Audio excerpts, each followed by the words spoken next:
अखन अहाँ सब सुनि रहल छी मैथिली एक्सप्रेस की शानदार प्रस्तुति।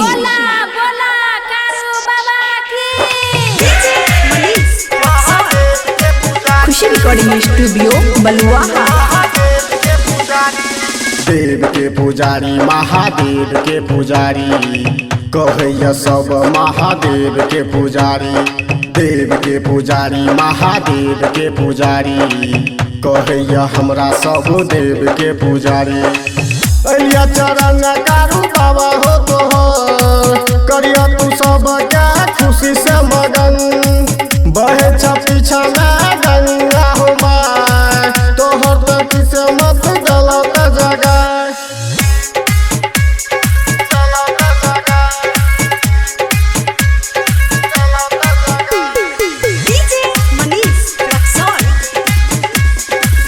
खुशी रिकॉर्डिंग स्टूडियो बलुआहा। बीपन के काटे छा गाजा हो तोहर चिलम में भरे छा देखई जरूर।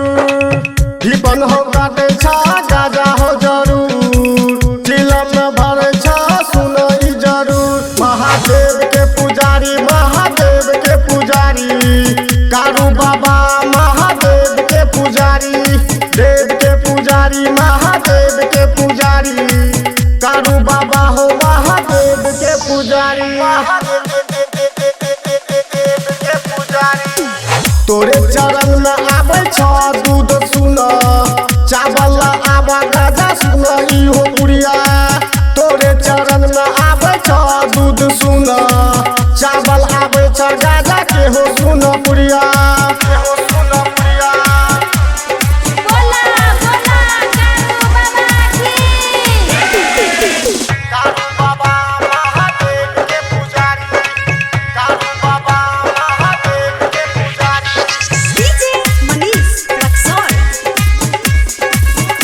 रिकॉर्डिंग स्टूडियो बलुआहा। देव के पुजारी महादेव के पुजारी कारू बाबा हो महादेव के पुजारी। देव के पुजारी महादेव के पुजारी कारू बाबा हो महादेव के पुजारी। गला तू बोल बम लाके सुन काबर ला ला ला मन भर महादेव से पावर। देव के पुजारी महादेव के पुजारी कहे छ दुनिया महादेव के पुजारी। देव के पुजारी महादेव के पुजारी कारू बाबा छे महादेव के पुजारी।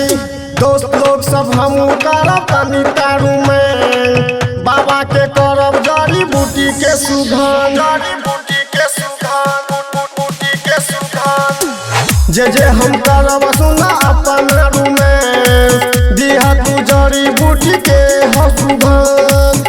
रहिया तू साबा का पर सब हो मगन अलिया हम बाबा हे हो तोहरे चरण। देव के पुजारी महादेव के पुजारी कहे छ दुनिया महादेव के पुजारी।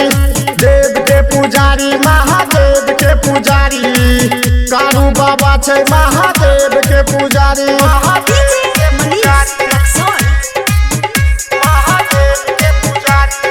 खुशी रिकॉर्डिंग स्टूडियो बलुआहा।